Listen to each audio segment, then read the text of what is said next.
आज हम लोग पढ़ेंगे 1.2। निम्नलिखित में से कौन रिक्त समुच्चय के उदाहरण हैं? ऑप्शन नंबर 1 पढ़ेंगे कि 2 से भाज्य विषम प्राकृत संख्याओं का समुच्चय लिखना है। तो 2 से भाज्य कोई विषम संख्या नहीं है जिसमें 2 से विभाजित हो सके, तो इसको हम क्या कह सकते हैं कि यह रिक्त समुच्चय है, मतलब खाली समुच्चय है, खाली है तो खाली समुच्चय है, तो रिक्त समुच्चय कह सकते हैं। ठीक है। दूसरा है सम अभाज्य संख्याओं का समुच्चय। सम अभाज्य संख्याओं का समुच्चय, तो सम अभाज्य संख्याओं का समुच्चय तो है, क्योंकि जब आप लिखते हैं अभाज्य संख्या तो आप क्या लिखते हैं? 2, 3, 5, 7, 11 ऐसे लिखते हैं। ठीक है। तो इसमें कहता है सम अभाज्य संख्याओं का समुच्चय, तो सम अभाज्य संख्या क्या है? 2 है कि नहीं है? तो हम लिख सकते हैं सम अभाज्य संख्याओं का समुच्चय 2 है। सम अभाज्य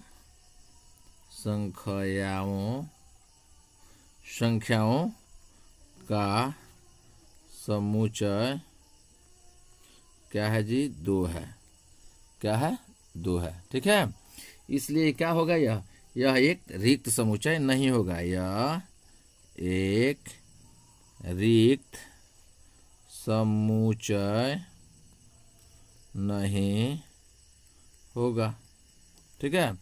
रिक्त समुच्चय नहीं होगा। तीसरा ऑप्शन में आइए। तीसरा ऑप्शन कहता है x सच डेट x एक प्राकृत संख्या है। आप ध्यान दीजिए यहाँ तक कि x सच डेट x एक प्राकृत संख्या है और x लेस देन 5 है और साथ ही साथ x ग्रेटर देन 7 है। x ग्रेटर देन 7 है, तो जब 7 है तो यहाँ x से बड़ा 5 है और x 7 से बड़ा है, तो कोई प्राकृत संख्या नहीं है। इसका मतलब कोई प्राकृत संख्या नहीं है, यह एक रिक्त समुच्चय है। यह एक रिक्त समुच्चय है, तो इसको आप लिख सकते हैं, ऐसे लिख सकते हैं। यहाँ लिख सकते हैं x लेस देन 5 और x ग्रेटर देन 7 कोई प्राकृत संख्या नहीं है। कोई प्राकृत संख्या नहीं है। कोई प्राकृत संख्या नहीं है। यह एक क्या होगा? यह एक रिक्त समुच्चय, यह एक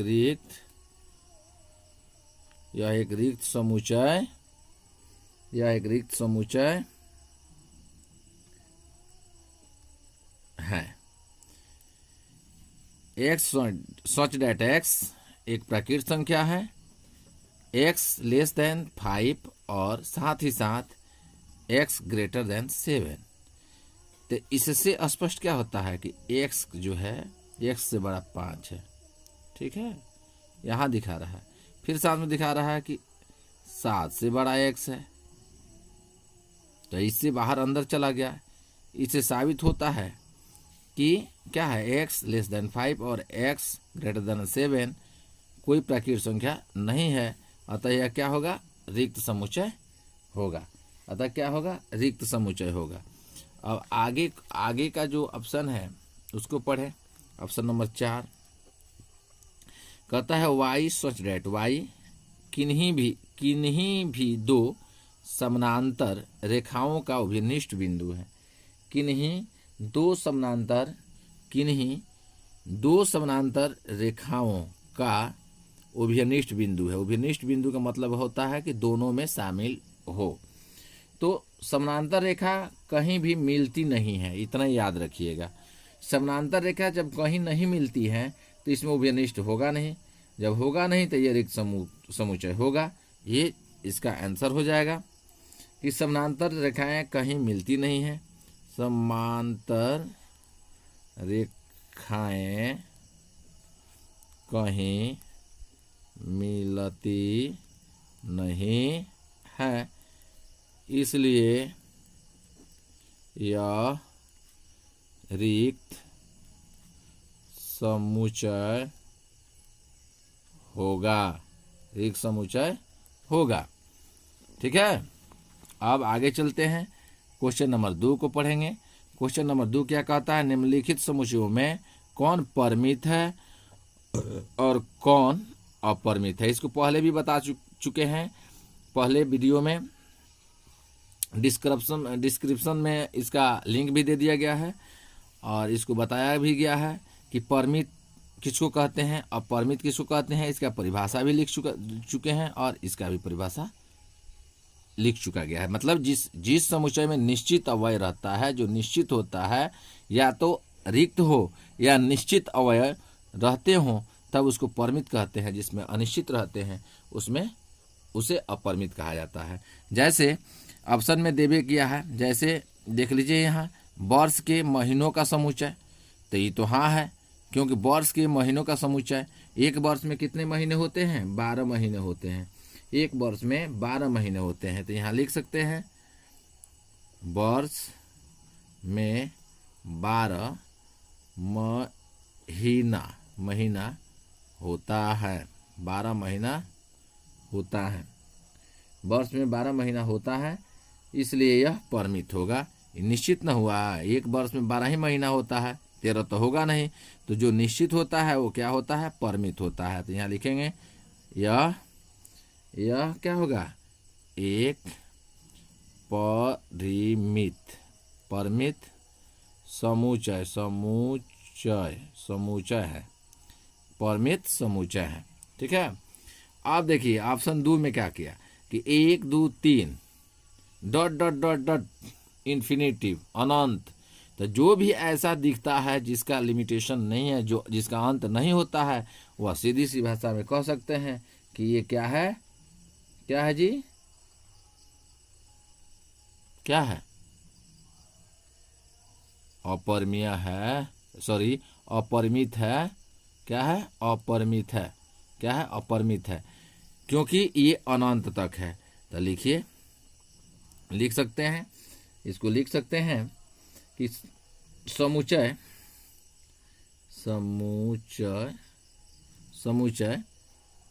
1 2 3 ... कहाँ तक, ... अनंत तक। कहाँ तक, अनंत तक में क्या है, अनंत अवयव है, में अनंत अवयव हैं। जब अनंत अवयव हैं तो क्या होंगे, यह एक क्या होंगे, अपरिमित समुच्चय होंगे। यह एक अपरिमित समुच्चय है। ठीक है, अब ऑप्शन 3 में चलिए। ऑप्शन 3 में चलिए, 100 से बड़े धन पूर्णांकों का समुच्चय। देखिए, अब जब 100 से बड़े धन पूर्णांकों का समुच्चय, तो आप समझ सकते हैं कि ये परिमित होगा कि अपरिमित होगा। जब 100 से बड़े होंगे तो 101 होगा, लेकिन धन कहा है तो 1 से 1 तो विषम हो जाएगा। तो यहाँ धन कह दिया है, तो धन कह दिया है तो हम लोग धन में चलेंगे। कैसे चलेंगे, 102 लिखेंगे, 104 लिखेंगे ना।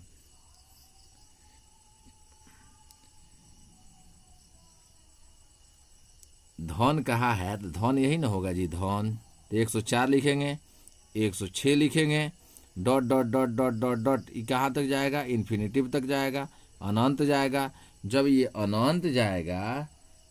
अनंत जाएगा तो क्या होगा, क्या होगा, अपरिमित होगा। अपरिमित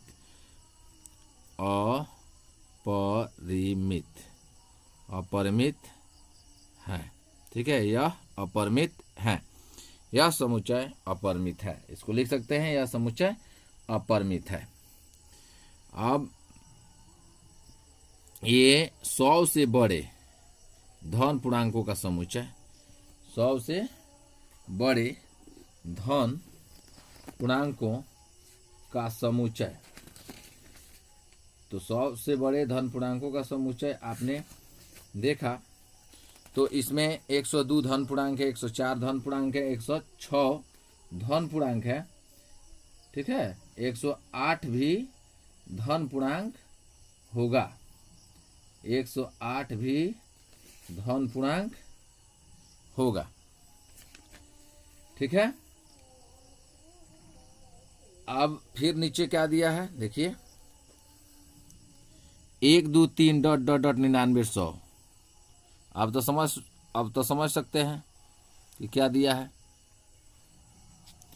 1 2 3 डॉट डॉट 99 100 दे दिया है।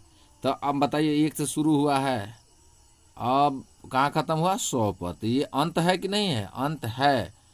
तो यानी 1 से लेकर के 100 तक प्राकृत संख्याएं हैं, इसलिए ये क्या होगा, परिमित होगा। क्या होगा, परिमित होगा। क्या हो जाएगा, परिमित हो जाएगा। तो लिख सकते हैं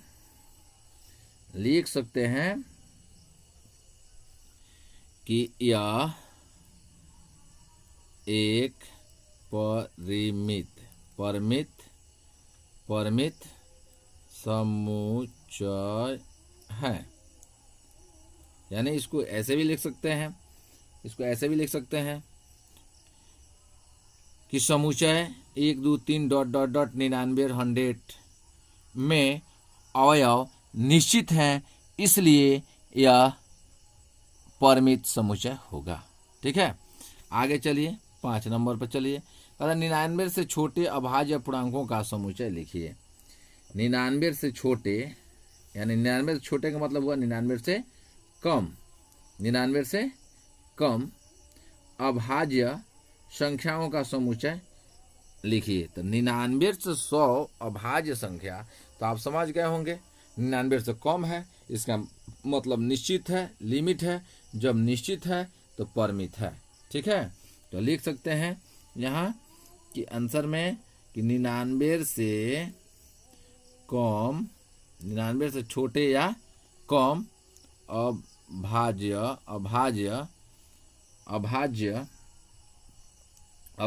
संख्याओं का समुच्चय, अभाज्य संख्याओं का समुच्चय कितना हो जाएगा, 1 आपका अभाज्य नहीं है, क्योंकि 1 न भाज्य है, न अभाज्य है, न सम है। ठीक है, 1 को छोड़ करके 2 अभाज्य है, 3 अभाज्य है, 5 अभाज्य है, और डॉट डॉट डॉट 97 भी अभाज्य है, क्योंकि 97 भी किसी से नहीं कटता है। ठीक है, तो 97 भी अभाज्य है। तो जिसमें अवयवों की संख्या निश्चित होती है वो क्या होता है, परिमित होता है। तो इसमें क्या है, जिसमें यहाँ लिख देते हैं, जिसमें अवयवों की संख्या निश्चित है। जब निश्चित है तो क्या है, यह एक परिमित समुच्चय है। ठीक है, समुच्चय। अब ऑप्शन नंबर 3 पढ़ेंगे। ऑप्शन नंबर 3 में क्या, क्वेश्चन नंबर 3 है, ऑप्शन नंबर 3 नहीं है, क्वेश्चन नंबर 3 है। निम्नलिखित समुच्चयों में से प्रत्येक के लिए बताइए कौन परिमित और कौन अपरिमित। देखिए, इसमें भी परिमित और अपरिमित पूछा जा रहा है कि कौन परिमित है और कौन अपरिमित है। क्वेश्चन कहता है निम्नलिखित समुच्चयों में से प्रत्येक के लिए बताइए कौन परिमित और कौन अपरिमित है। पहला ऑप्शन है, यहाँ पहला ऑप्शन दिया हुआ है कि एक्स अक्षर के समानांतर रेखाओं का समुच्चय। एक्स अक्षर नहीं होगा, यहाँ अक्ष होगा। एक्स अक्ष के समानांतर रेखाओं का समुच्चय। तो एक्स अक्ष के समानांतर रेखाओं का समुच्चय जो होगा, एक्स अक्ष के समानांतर तो अनेकों रेखाएं खींची जा सकती है।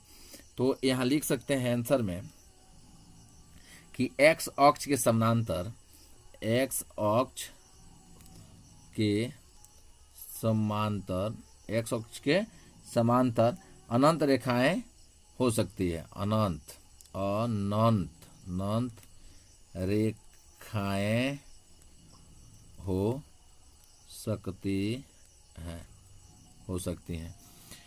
एक्स अक्ष के समांतर अनंत रेखाएं हो सकती हैं।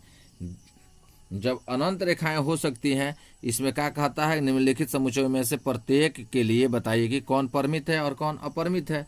जब अनंत रेखाएं खींची जा सकती है या हो सकती है, जब हो सकती है तो कौन सा होगा इसमें, परिमित होगा अपरिमित होगा? तो ये होगा, यह एक अपरिमित होगा, यह एक अपरिमित समुच्चय होगा, समुच्चय है। ठीक है, समुच्चय है। आप सेकंड पढ़िए, सेकंड ऑप्शन पढ़िए। अंग्रेजी वर्णमाला के अक्षरों का समुच्चय। अंग्रेजी वर्णमाला के अक्षरों का समुच्चय, ये निश्चित है कि अनिश्चित है? निश्चित है। अंग्रेजी वर्णमाला के अक्षरों का समुच्चय आप लिख सकते हैं, क्योंकि अंग्रेजी वर्णमाला में टोटल 26 लेटर होते हैं, यानी 26 अक्षर होते हैं। तो यहाँ आप लिख सकते हैं अंग्रेजी वर्णमाला के 26 अक्षर हैं। आंसर में लिख सकते हैं अंग्रेजी वर्णमाला के 26 अक्षर होते हैं। तो ये क्या हो जाएगा, जब 26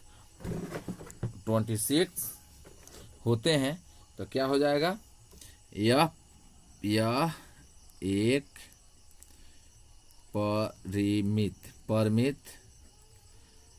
समुच्चय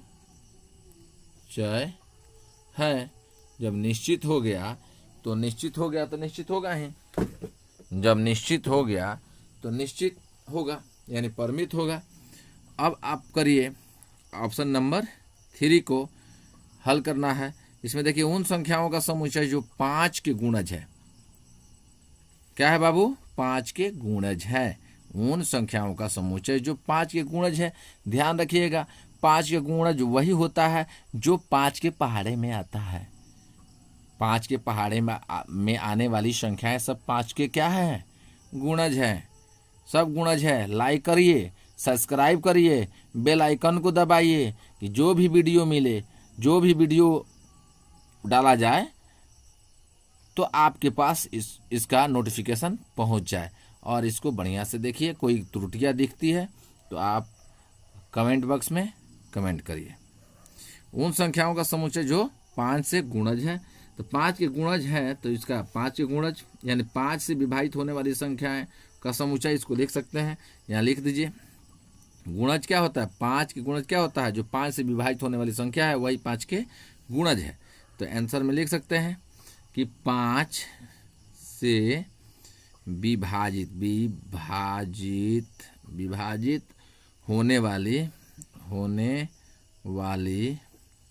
विभाजित होने वाली संख्याओं का समुच्चय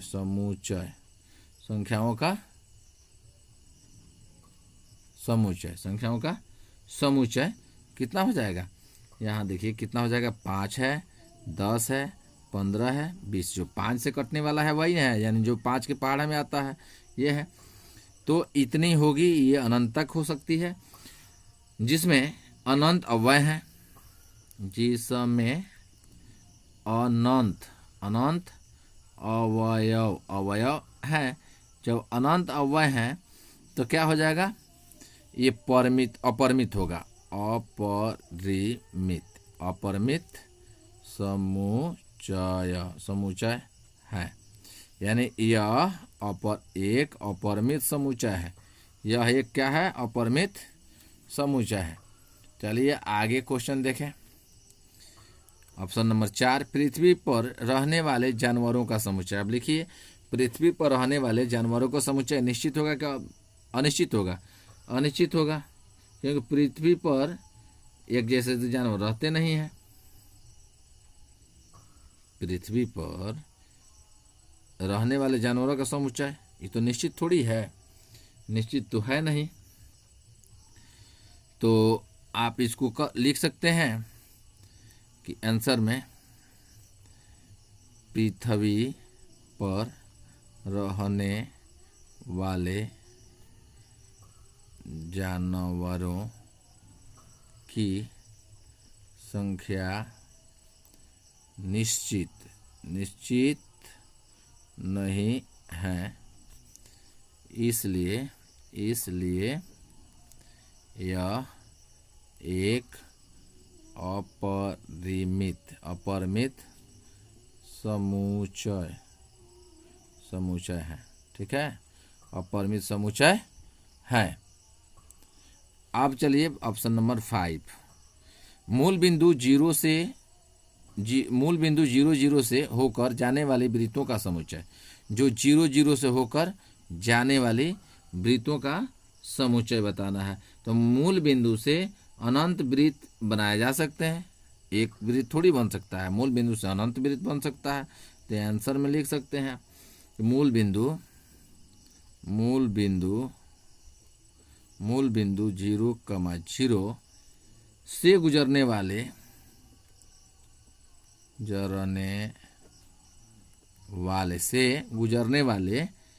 गुजरने वाले क्या होगा, अनंत वृत्त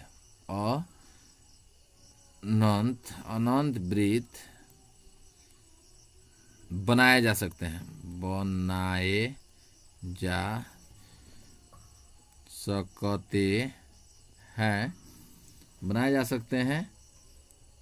सकते हैं।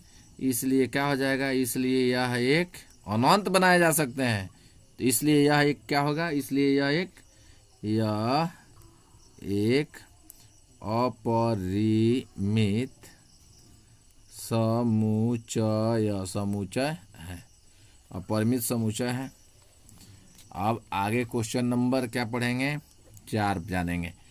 4, निम्नलिखित में बताइए कि A बराबर B, यानी यहाँ दिया है आपका A बराबर B बताना है कि ये दोनों का मान एक दूसरे के बराबर है कि नहीं है। आप देखिए ABCD है, यहाँ देखिए ABCD है, इसमें भी है। अतः यहाँ क्या हो जाएगा, इसका मान क्या हो जाएगा बताइए तो, ABCD यानी यहाँ लिख सकते हैं A और B का अवयव समान, चाहे बराबर है, समान है। A और B का अवयव समान है, अतः A बराबर B। ठीक है, A बराबर B। जब दोनों में सेम यानी समान अवयव हैं तो A बराबर B, यानी एक दूसरे के ये क्या है, बराबर है। चलिए अब ऑप्शन 2 पढ़ें। तो 2 में है 4, 8, 12, 16। इसमें है 4, 8, 12, 16, तो 16 तो है, 12 तो है नहीं। तो 12 जब नहीं है तो यहाँ लिख सकते हैं कि अवयव क्या है, यानी A का अवयव 12 B में नहीं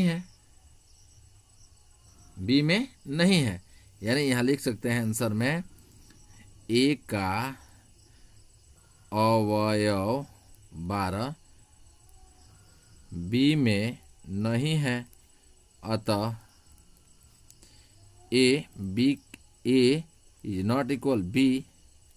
जब नहीं है तो A B के बराबर नहीं होगा। ऑप्शन नंबर 3 पढ़ेंगे। ऑप्शन नंबर 3 में क्या है, 2, 4, 6, 8, 10। ये क्या है, समप्राकृत संख्या। क्या है बाबू, समप्राकृत संख्या है। लाइक करते रहिए, सब्सक्राइब करिए, लाइक करिए, सब्सक्राइब करिए बाबू, बहुत मेहनत लगता है बनाने में। लाइक और सब्सक्राइब करिए, ठीक है, और शेयर भी करिए। जो आपके मित्र हैं, जिसको दिक्कतें हैं, उनके पास जाएगा तो बच्चे जरूर पढ़ लेंगे। तो ये यहाँ कहता है x सच डेट x सम धन पूर्णांक है तथा x और x या तथा x less than equal than 10, यानी 10 के बराबर है। तो देखिए ये सही है। हाँ, यहाँ लिख सकते हैं ए और बी का अवयव, ए और बी का अवयव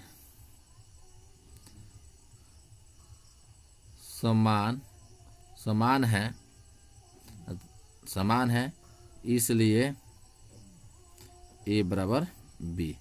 तो इसका कितना हो जाएगा, इस सम कहाँ है तो सम का कितना हो जाएगा, 2 4 6 8 10 होगा ना। 10 के बराबर जाना है तो 10 होगा, जो इसमें शामिल है। जब दोनों में शामिल है तो ए बराबर बी है, जब ये शामिल नहीं रहता तो ए बराबर बी नहीं होता। अब चलिए इसमें इसके बाद जो है ऑप्शन नंबर 4, इस चौथा का ऑप्शन नंबर 4, इस कहता है एक्स सच डेट एक्स संख्या 10 का एक गुणज है। अब याद रखिएगा, अभी पढ़ाए बताए समझाए कि 5 का गुणज लिखना था, तो आपने क्या किया कि 5 की पहाड़े में आने वाली सारी संख्याओं को आपने लिख डाला। तो यानी 5 से विभाजित होने वाली संख्याएं 5 की गुणज होती है। वैसे ही इसमें कहता है एक्स डेट एक्स संख्या 10 का एक गुणज है। तो इसमें जितनी संख्याएं आने वाली है वो 10 के क्या है, गुणज है। अर्थात यहाँ एक जगह पर क्या आने वाली है, ये बराबर हो जाएगा 10 का गुणज, तो 10 दूना 20 होता है, 30 ... ऐसे संख्याएं हैं। ठीक है, फिर कहता है बी बराबर, देखिए अब बी में 10 है, 15 है, 20 है, 25 है, ये 5 का गुणज हो सकता है लेकिन 10 का गुणज नहीं है, क्योंकि 5 दूना 10, 5 3 15, 5 चौका 20, 50 25, 5 छक 30, यानी 5 से विभाजित हो रही है तो 5 के गुणज है लेकिन 10 का गुणज नहीं है। तो हम क्या कह सकते हैं, ऐसे भी कह सकते हैं कि ए के जो अवयव हैं बी में शामिल नहीं है, लेकिन ये गलत होगा क्योंकि ए में 10 20 30 है, इसमें भी 10 20 30 है, तो ऐसे नहीं होगा। यानी इसमें जितनी संख्याएं हैं उतनी इसमें तो है, लेकिन इसमें जितनी संख्याएं हैं इसमें नहीं है ना। तो जब दोनों एक दूसरे का अवयव के समान नहीं होता है तो परमित नहीं होगा। यहां लिखेंगे यह एक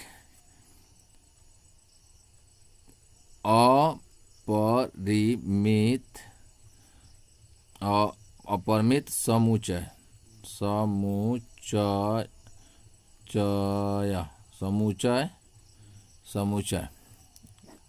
अपरिमित समुच्चय है। ठीक है, क्योंकि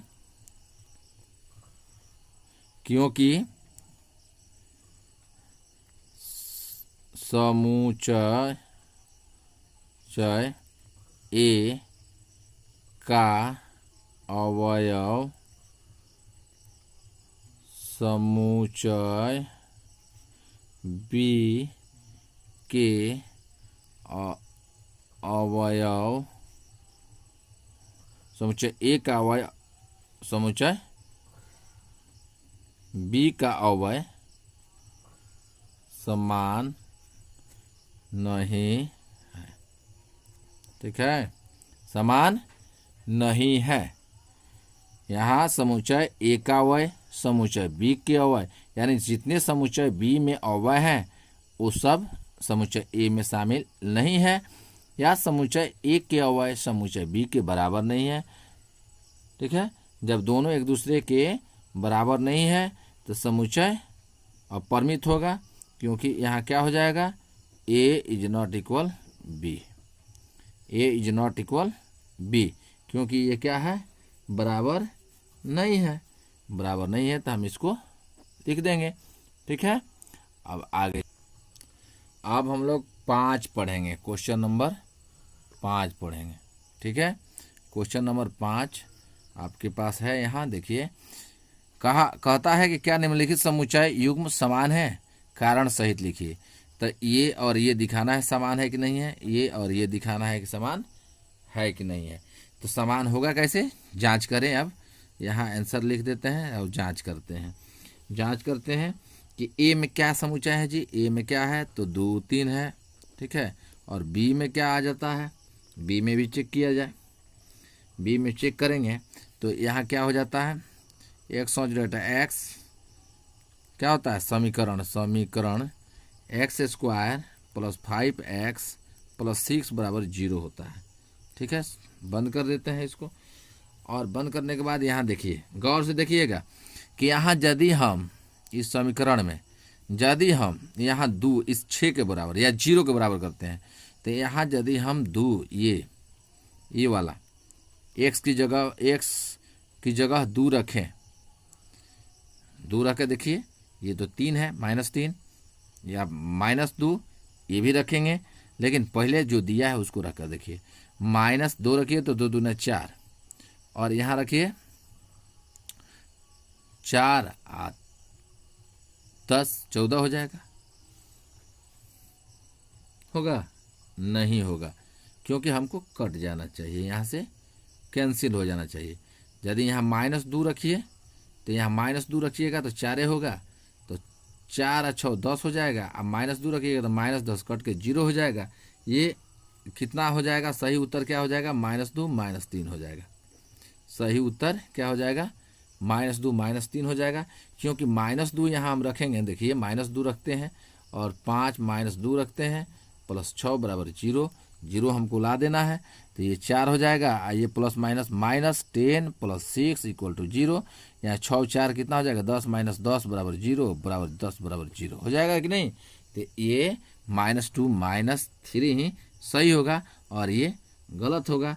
तो हम क्या कह सकते हैं कि स्पष्ट है कि समुच्चय ए और बी के अवयव भिन्न हैं। यहाँ लिख सकते हैं स्पष्ट है कि अस्पष्टतः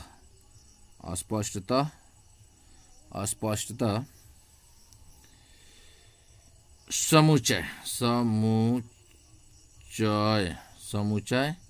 ए और समुच्चय बी के अवयव क्या है? भिन्न हैं।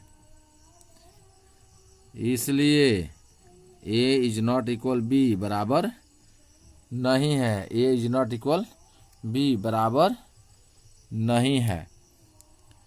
अब चलिए सेकंड क्वेश्चन भी देख लीजिए आप लोग। सेकंड क्वेश्चन देख लीजिए। सेकंड क्वेश्चन में है कि ए सच डेट एक्स शब्द फ्लॉट शब्द का अक्षर है और बी में है वाई सच डेट वाई शब्द वॉल्फ का एक अक्षर है। तो आप यहाँ देखिए,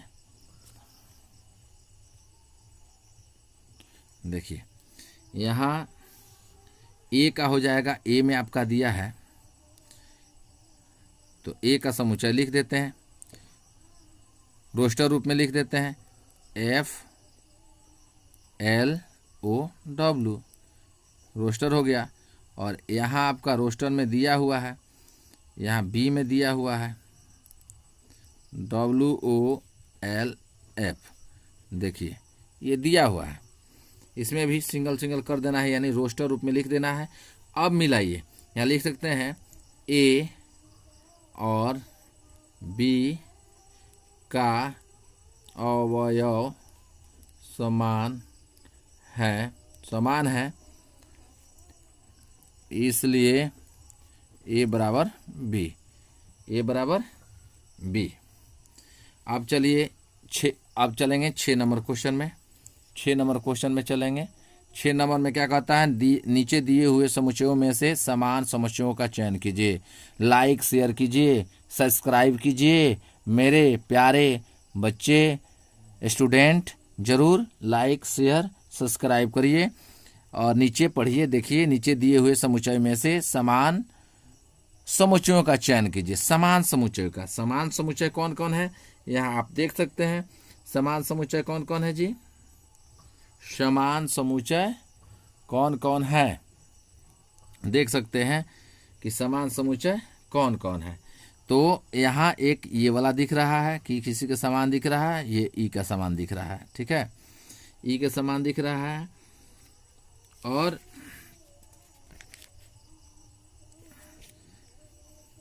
ये ई के समान है ABCDEFG, ये जी है।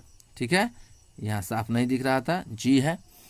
तो ई और जी समान है और 1 2 3 4 1 2 3 4 ये और ये समान है, ठीक है। 1 2 2 4 8, अब कोई समान नहीं दिख रहा है, ठीक है। बी यहाँ लिख सकते हैं, बी और डी का अवयव 1 2 3 4 है, अतः समान है। नहीं, ए बराबर कह रहे हैं, बी बराबर डी। और फिर लिखेंगे क्या है आपका, यहाँ है ई और जी बराबर है, तो यहाँ लिखेंगे ई और जी का अवयव 1, -1 है, अतः दोनों ई और जी का अवयव समान है, इसलिए क्या हो जाएगा, ई बराबर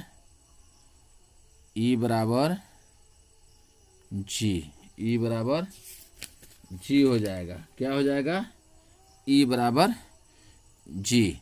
ये आपका उत्तर हुआ, और इसको बढ़िया से देख लीजिए। कोई भी समस्या आती है तो कमेंट बॉक्स में आप कमेंट करके भेज दें। यहाँ इसको ए बना देते हैं, इसको बी बना देते हैं, ठीक है। तो कमेंट बॉक्स में करिए और बढ़िया से पढ़िए, मेहनत करिए, लाइक करिए, सब्सक्राइब करिए।